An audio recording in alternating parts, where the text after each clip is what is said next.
What does it really mean to run the race and finish well? Let's talk about it with Robert Wolgemuth on Steve Brown, etc.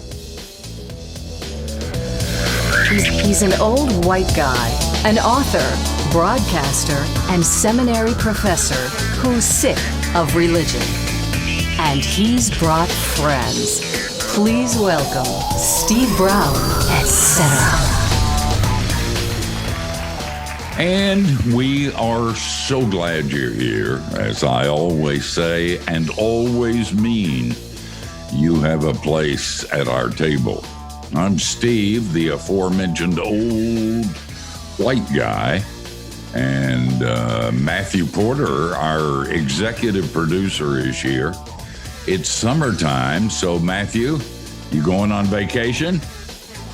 Well, Steve, because it's summertime, I now have 4 children at home, 24 hours a day, nonstop. That's your fault. This is my vacation. Just to step away from that. Just coming to the office. That's right. And Jinx, coming, it's your fault. Didn't your anybody tell you about the birds and the bees? You know. Yeah, what they didn't. I didn't read the back of the brochure. It's on me. It's on me. Our producer Jinx is in this little glass booth. We are now in what Jinx considers short season. That runs from late spring through early spring. And our video director and one-man IT department, John Myers, is in his tech bunker. John is kind of like duct tape. He can fix anything. And he's also sticky on one side. And George Bingham is the president of Key Life. George is grateful that the idea of running the race is a metaphor and not literal. And I join him in that gladness. Amen. And Kathy Wyatt is the soft feminine side of the program.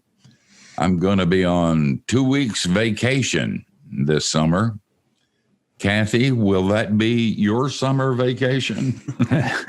Oh, I'm not touching that one.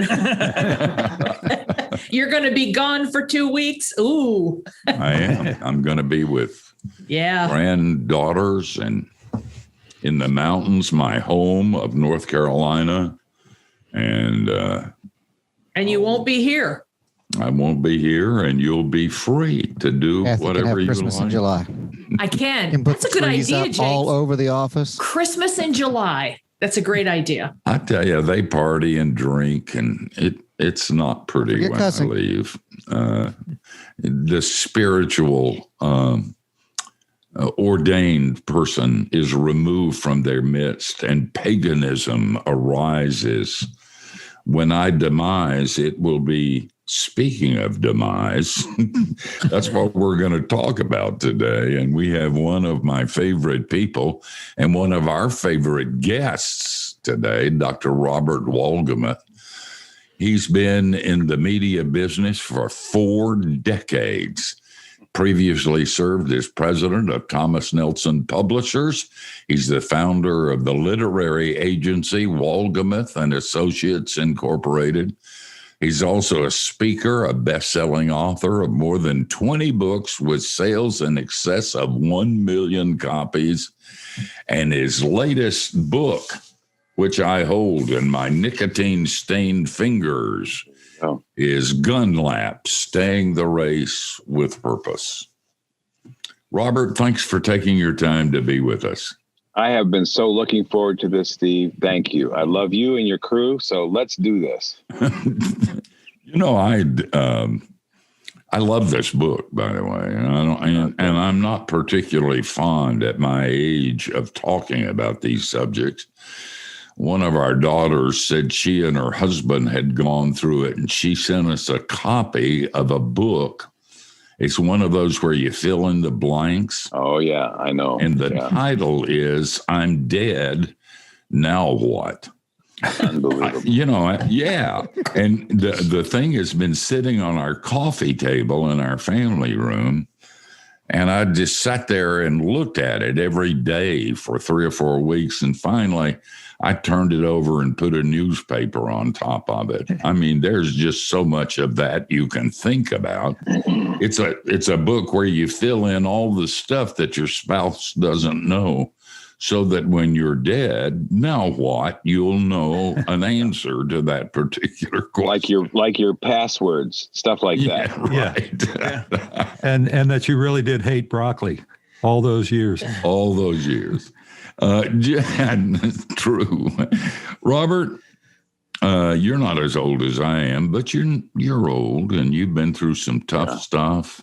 Yeah. The tragic death of your wonderful first wife, who loved you, and I loved her, and you and you've been through a bout with cancer. I was kidding you about that hat, that you should send it to me because I have a bald head to cover, and you said I've been there and I've done that. And before we go any further, I want you to share what you said about your bout with cancer. And you write this way. I mean, your illustrations are so poignant, so right on, and they feel like you're talking to just me. And we're going to talk about that in a minute. But when you went through your cancer, it's a pretty rough time. But you said something that just blew me away off the air, and I want to share it with our listeners and our viewers. Well, how often do you drive by a hospital or a clinic and you glance over and you see this massive building? They're all under construction too, right? That's true. And you don't know anybody in there. And then you get sick and you're surrounded by nurses and doctors and PAs and helpers and receptionists and custodians, people you never met before. And you would never have met them if you hadn't gotten sick. So I've been scuba diving, or snorkeling, not scuba diving, snorkeling. You go out into the water and it's up to your chest and it looks like water, right? And then you've got a mask on, and then you put your face under the surface of the water. And it's a whole world, an amazing, creative world with fish of many colors, of coral, all kinds of stuff. You never would have seen it if you hadn't put your face under the surface. Well, that's like getting sick. So you're sent to the hospital. You're spending the night there. You're getting chemo. I got 6 treatments of chemo and 14 blood transfusions. I had half my ear removed and plastics. It has been an unbelievable journey the last 16 months. But under the water, I've seen these fish, and they're unbelievable, and they're my friends. And I had the joy of asking so many of them, how can I pray for you? Nobody ever says, don't bother. You stop, you hold hands, you pray with them. I don't care what the rules are. Nobody doesn't want you to pray for them, especially during this past year. It's been unbelievable. So then, like my chemo nurse, after the first couple infusions, it was her initiative. She said, isn't it time to pray? That's it's called the Red Devil. I've got a video of her injecting this thing into my port, and it looks like something out of a movie. But before she puts that thing in, she says, okay, isn't it time to pray? So like, what's that worth? I mean, it's worth everything that I went through to be able to have the joy of doing that. So there you go. Robert, that's so good. And it's so illustrative about this book. You heard the gunshot and what may have been the last lap. Exactly right. You ran well. Talk about, first, you probably ought to talk about the title so we know what you're talking about. Yeah. I had lots of people say, don't put gun, not these days. They're going to think it's a Second Amendment book. So here's a quick story. I was a senior in college, just about to graduate. And actually at Taylor University, I got their shirt on right now, sitting outside. And the coach, the track coach said, we got the conference meet, we're hosting it. Would you mind helping us out? Rake the sand pits and stuff and timers and whatever. So I said, sure. So I went to the tower during the 2-mile run. And I saw this young man, he was a sophomore. I had seen him literally running at 3 or 4 o'clock in the morning. I was finishing my college day and he was starting his out on these country roads, running by himself. His name is Ralph Foote. I talk about him in the book. I interviewed him for the book. So we're watching this race, 2 miles, 18 laps around a quarter-mile track. The starter fires the gun to start the whole race. But then when, as it turned out, Ralph is leading the final lap, the starter shoots the gun again, and that's the gun lap. It's Ralph Foote's final lap. And actually, in that race, he knocked 11 seconds off the conference record in the 2-mile. It's unbelievable. So when I talk about that, when I wrote about it, I choke up. It was such an emotional experience to see this kid running his gun lap so well. Guys, we've got so much good stuff for you during this hour, and you don't want to go anywhere. I run around the block every morning and then put the block under the bed and go back to sleep. Listen, this is very existential for me, and it's going to be existential for everybody listening to this, and you don't want to miss a bit of it. So, like Jesus, we're going to return. They're coming back. You do too.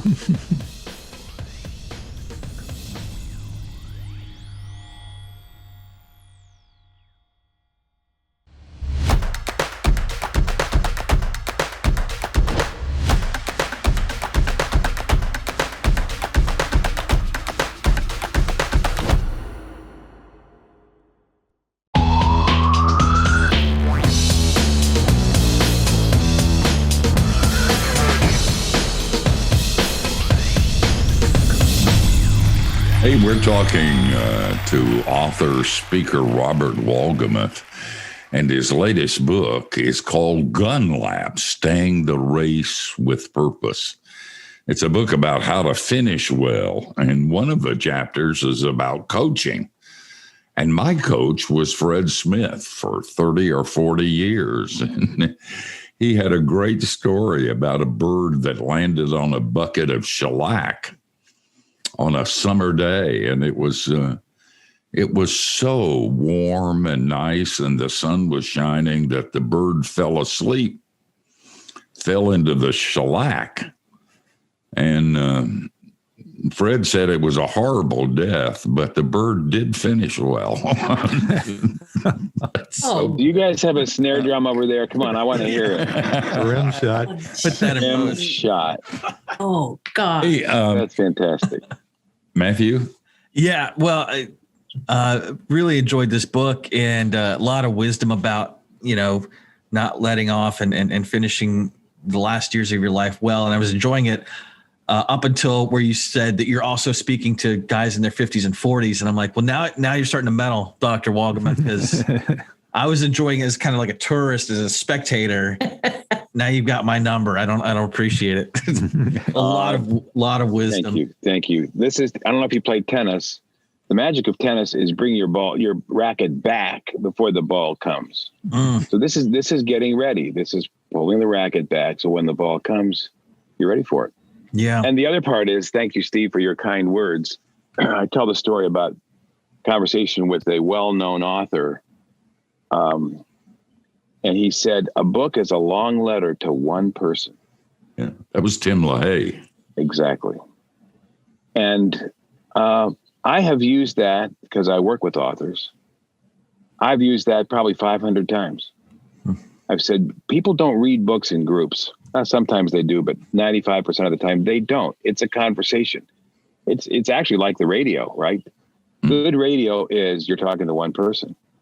And so writing is that. It's a long letter to one person. So when you said, felt like you were talking to me, if I were in the room, I'd kiss your bald head. That's it. That's exactly right. This is just me and you and a cup of coffee or whatever between us, and we're talking. That's my favorite thing about writing. So there it is. Robert, I'm the next oldest of the group after Steve, so I should have actually come before Matthew because he's just a kid. But could you tell us what's the first or the most essential factor in running the gun lab well? I may be in it and not know it. No, I know I'm in it. Yeah. Well, I could walk you through the table of contents because the table of contents is the answer to your question. Okay. So, there's a chapter on mentoring. So if you're our age, Kathy, and you don't have people who are following around, watching you, listening to you, taking counsel from you, they've got their video camera running, even though you don't know it and they don't know it, but they're paying attention to what you're doing. It's an incredible opportunity, and you talk about mentoring, and I think some guys people our age, wince at that thinking, oh, good, I got to go through a book or a program or questions and answers or watch videos together. No. This is life on life. This is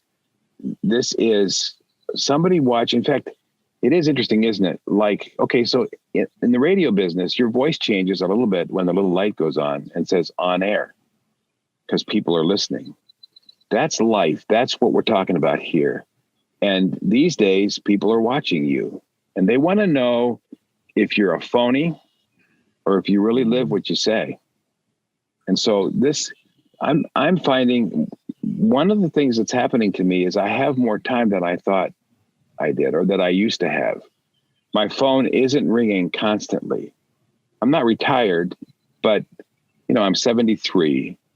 So, and I sold my business, even though my team is still running it day to day, I still am involved, but my life is different. I have more time. So I used to, when I drove into my neighborhood, I used to scoot by the guys mowing their yards. Now I stop, get out of my car and walk over and say, Bill, I haven't seen you for a while. What's up? I didn't used to take time to do that. Now I do. And there are a lot of reasons. Maybe the reason is I don't know when the last time is that I'm going to pull my car into the street. The other thing is this book is not about dying. It's about living. And that's a really important thing. My goal is to encourage guys that still have mileage left on their tires. That Netflix and shuffleboard isn't the trick. And, and there are places, and you're not living too far from one of them, and I won't be specific, but there are guys my age who they're living in places that are surrounded by other guys their age and shuffleboard and square dancing on Wednesday night. That's what they live for. And again, I have good friends who are living where I'm talking about. But just think of that, all that valuable experience and all that stuff, learning from failure and wisdom, all that stuff. Don't sit around sipping lemonade and sharing notes, comparing stories. Sit down with a young person who could learn from you, who could avoid making the tragic mistakes that you've made in your life. So that's a big part of that. That chapter is called ROI, Return on Investment. It's a great time of life. I couldn't be more grateful for being 73. I love this. Just something you just said kind of reminded me of a question I had, because you talk about the mistakes you've made. Running the race well does not equate to saying running the race perfectly, does it? No. In fact, it's running with a limp is one of those chapters. That's exactly right. So what happens to you isn't important. What happens to you is important. And sometimes people contact you and you don't have answers. And I've got to be comfortable with that. I have a very good friend whose daughter was run over she's 33 years old, a hit and run driver. They still haven't found him. She's riding her bike. She lives in Greenville, South Carolina. And I texted her yesterday morning and said, I'm standing quietly with you. Do I have Bible verses? Yeah, I do. Did I share them? No, I didn't. She needs me to just stand there quietly. Steve said earlier, I stood by and watched my wife after 30 months of cancer die. And sometimes people came up to me and felt like they had something to say, and I loved them, and that's okay. My favorite were people who just said, I just want to be with you. So, yeah. We're running out of time on this segment, but when we come back, I want you to tell the story about your father. I love this book. The person, the feeling of being personally addressed that you do so well.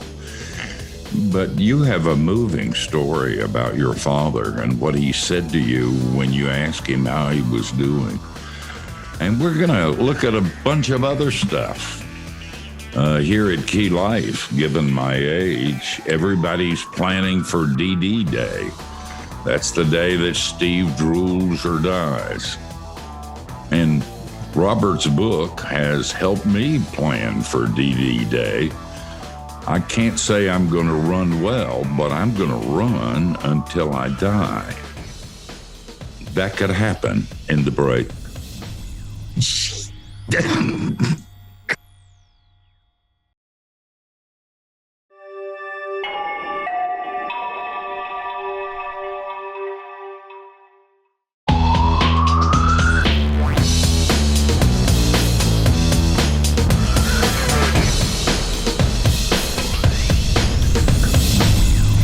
Hey, we're so glad you're here. Everybody who is listening to the sound of my oral cavity is getting older, no matter who you are. And eventually the statistic is 1 out of 1, and your final lap will be over. Isn't that an encouraging thought? Actually, if you read this book, Gun Lab by Robert Wolgemuth, you'll see that this final lap may be the best one yet. And we are talking to author and speaker Robert Wolgemuth. And as I said, the latest book is Gun Lap, Staying the Race with Purpose. And you can keep up with Robert at Robert Wolgemuth, WOLGEMUTH, robertwolgemuth.com, and on Twitter at Robert Wolgemuth. Robert, tell us the story. I found that quite moving, about your dad and his later years and what he said to you. Well, thank you. It's a great question. I'm eager to tell you the story. One of the points of me telling this story is going to Lowe's or Home Depot and culling boards. I love construction. I'm sitting right now on a 1,000-square-foot deck I built for Nancy when we first got married. And I love Home Depot. I love Lowe's. I love lumber. But I always ask permission to cull the boards. So I pull them off the rack and I look down the edge and I check to see if it's bent or crowned. And if it is, I put it back. If it's straight and true, I put it on my cart. So that's what you do as a young man. You're growing up and you've got these influences in your life. Some of them are family, your dad, your grandfathers. In my conversations with men about this book, I bumped into a guy I highly respect. I said, tell me about your dad. And he said, I had no relationship with my dad or my grandfather. So he said, early on, I started to read. So my influences were Lewis, Chesterton, right? So he found a father figure to emulate. So, but my own dad, I talk about him, and I'm very specific about the boards I put on my cart from my dad and the ones I put back on the stack. I don't have to keep them all. I can pick the stuff I love for my father and the stuff that wasn't so fun. So I'm walking through my parents' home. My dad is probably 82, 83, and he's sitting in his study by himself on a chair with a newspaper folded on his lap. And I walked in and I knelt down next to his chair and I said, Dad, what's up? He said, well, not much to do. And I said, Dad, how does getting old make you feel? Now, I'd remembered recent times with the family. I come from a huge family, So we're in somebody's family room. We got uncles and aunts and cousins and grandchildren, and they're making noise and they're talking. And my dad is just sitting quietly in the corner. And I understand that. It's easy to get lost in a conversation between two young people, like when they're talking about technology and stuff. It's easy to get lost. So anyway, that was my dad. So anyway, he's sitting in his chair. I come in, kneel down next to him, and he's by himself, as I said. And I said, "How does this all make you feel, Dad?" And he looked at me square in the eye and he said, "Useless." Mm. And I tell you, even telling that story, I feel a lump in my throat, because my dad was anything but useless, but that's how he felt. And I said, "Dad, you can't be involved in your kids or your grandkids or great-grands by that time, but you can pray for them." And he looked at me and he gave me a great big smile. And he said, "I do that." And then I said, "There's nothing more valuable than you can do for your children and your grandchildren and your great-grandchildren than to pray for them." I said, "You, my dad, are not useless." Mm. Mm. Wow. And you have a book you've written to say that to a whole lot of other people too. Yeah, I have. And it is easy. I was on a phone call 2 weeks ago with a very close friend. We've known each other for 30 years. We've worked together for 30 years. And I said, I hadn't heard from him for a while. So I called him. Men are not as good at that as women are, just to call for no reason at all. And I said, "I haven't heard from you for a while." I said, "Tell me what's going on." He said, I wrote it down, "I'd like to take my life." Mm. This is a seminary graduate, a brilliant man, and he's finished, and he wants to take his life. And the point of I didn't know it, but the next weeks, I sent him texts, Bible verses, encouraging words, tried to call him. He didn't pick up. He still hasn't. I don't know if maybe he's gone. But I know what that feels like at this age, to feel useless. And I want to encourage guys, even at my age, and your age, Steve, and your age, Kathy, to not give up, to not quit. Mm-hmm. We're talking with Robert Wolgemuth and his latest book, and it sounds like a downer. Our conversation has not been the kind of thing that you dance and speak tongues about, but it's a really up book. You ought to get it, and it would be a great book for a small group study in your church. The title is Gun Lap, Staying the Race with Purpose. And I've determined I'm going to do that till I drool or die. And that's could happen anytime.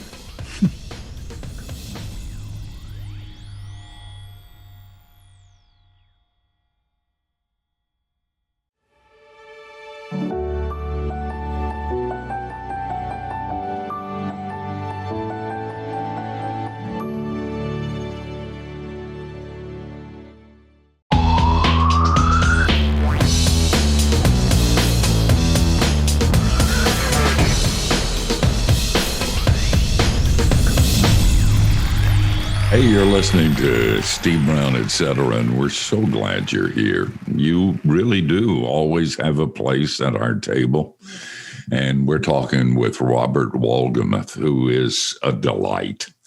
You can see, if some of you have never met him before, you can see why I like him so much. Anyway, the name of the book is Gun Lap. And if you weren't here for the first segment of this program, you have no idea what a gun lap is. It's an appropriate illustration.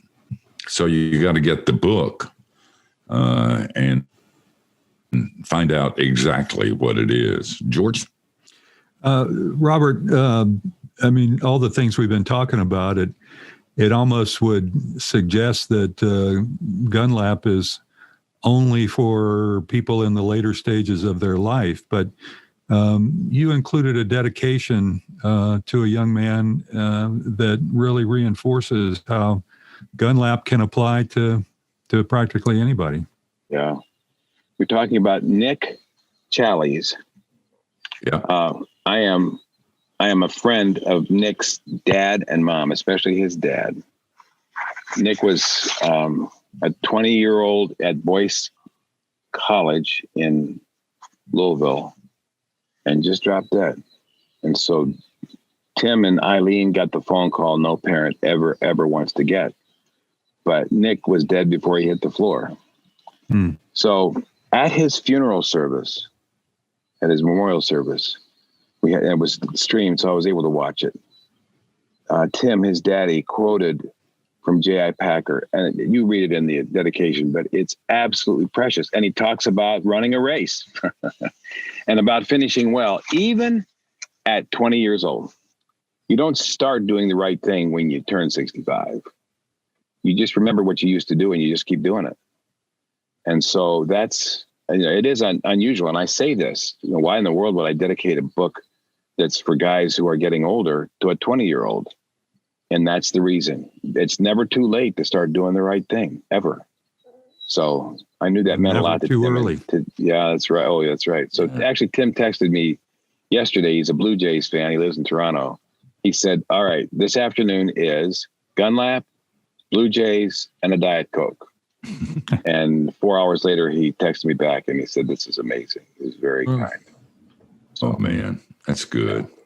You find as you move into the gun lap, or at least I find, I'm freer than I've ever been in my entire life. And I'm not talking about time-wise. I'm probably busier, but I often say to places where I'm teaching or preaching that you're very fortunate to have an old guy because I don't give a rip. Yeah. So I'm going to tell you the truth. I'm going to say things I probably wouldn't have said when I was younger that are important and true, but I don't have a career anymore that I'm worried about. Yeah. Been married to the same woman for 55 years. I'm not looking for a bigger church. So you better listen very carefully to me because I'm going to tell you the truth and not everybody will. That's a wonderful gift. That's unbelievable. That's wonderful. That's actually Galatians 2:20. I'm already dead, bud. Yeah.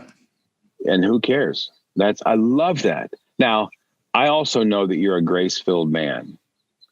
So you may not take that now because you like to be kidded, but you are a grace-filled man. In fact, I tell the story in the book. How's that for a segue? It's on page 76. You should be a writer. The title of the section is called The Old Barn Door. And you have to read this. Did you know it? Yeah, when I read it, I'm like, I wonder. Oh, yeah. So here it is. I love his way. His smile is contagious. A man 10 years older than me, his soft eyes, his wisps of white hair, with a full beard to match, made him more than approachable, even for a stranger, much less a friend. So I invited you to speak at a conference that I was hosting in Orlando. And you came, I was standing in the back and it was break time. So they were drinking coffee and eating Danish and stuff. And you were recognizable as you walked through this crowd of people. And so you came over to me. I'm standing by the door that we're going to walk in and we hug as we always do. And I said, it was great that you came and I met it. And as we're chatting, I noticed that your fly is all the way down. Nancy asked me not to tell this story, but she's not listening right now. And so, all right, so some guys, and I talk about this, you're a grace-filled man. Some guys would freak out, would go, I can't believe I've just been walking through this busy lobby. People have been greeting me, and here I am, barn door open.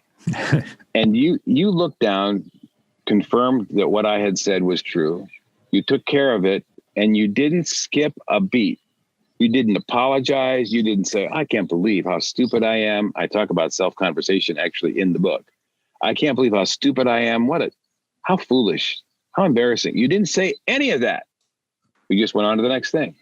And how often do people we know walk around and their flies down? And we all live there, right? We all live in a world where we're exposed as being foolish and sinful and stupid at times. So what do you do with that? You confess it, the blood covers it, you zip up and you get on with your life. And I love that. That's you. All the interviews that I'm able to do with this book, I'm not going to talk to anybody who loves me more than Steve Brown. Oh, and I mean, that means a lot. If you'll excuse me a minute, I need to check something. You're sitting, nobody can see. Yeah. So you have to have pants on for your flight. Well played, George. Don't give away our secrets. Oh gosh. Goodness. Robert, if you only had very short time, and we do, what would be the one thing you'd say to people about this subject? This is a great time to love like mad, to love each other, love your family, love your wife. There's a whole chapter on that. I was talking to a businessman talking about him being fired from his board or the board because they discovered how old he was. And that's what I want to talk about. And then he said, don't forget to talk about marriage. This is a great time in your life to spend extra time on your mate. The chances are good she's going to bury you. So love her well. It's not too late. I tell the story about, I was talking to a good friend and they went to a marriage retreat and the leader said, turn to your wife and say, I love you. And so he did that. And she looked at him and she said, I don't love you. Oh. He spent the rest of the next 10 years proving to her that he was lovable and would love her well. So it's that kind of stuff that's what I would say. Love your wife, love your kids, hold them. They're precious to you. Oh, man. We're finished. And I don't know where this time went. You got to get this book. We just touched it. We just barely touched the surface. This is a book you need to keep in your library and you need to read at least once a year until you finish your last lap. Yeah. Robert, you get 3 free sins for having spent this time with us. Thank you. And don't forget Father's Day, because what are you going to buy your daddy? This is it. Right? Guys, we're coming back.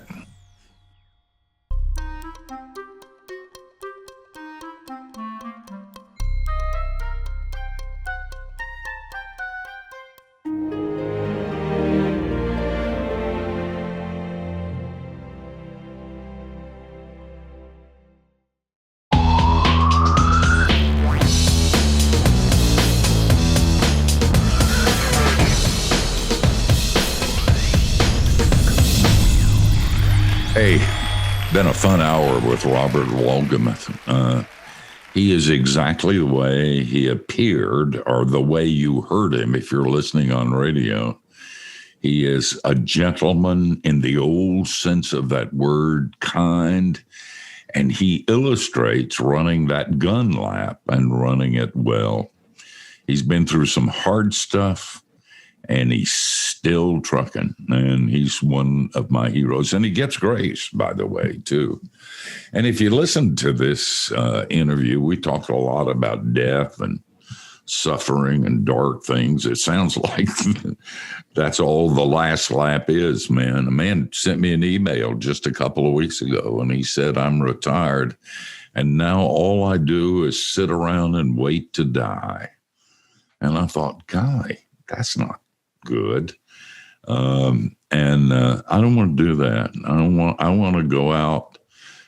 We have a late friend. His name is Jack Arnold, who is a preacher in this area, and he was my good friend. And he died in the pulpit. He had just said, and this is precisely true, he said to this congregation, he'd been on the mission field. He'd come back, and his life was almost childlike in ways I'd never seen before. But he said to this congregation, I am eternal until God calls me home. And the sucker died. I mean, they didn't try to, he was dead as a doornail after that statement, just collapsed behind the pulpit. Nobody had to rush him to the hospital because it was over.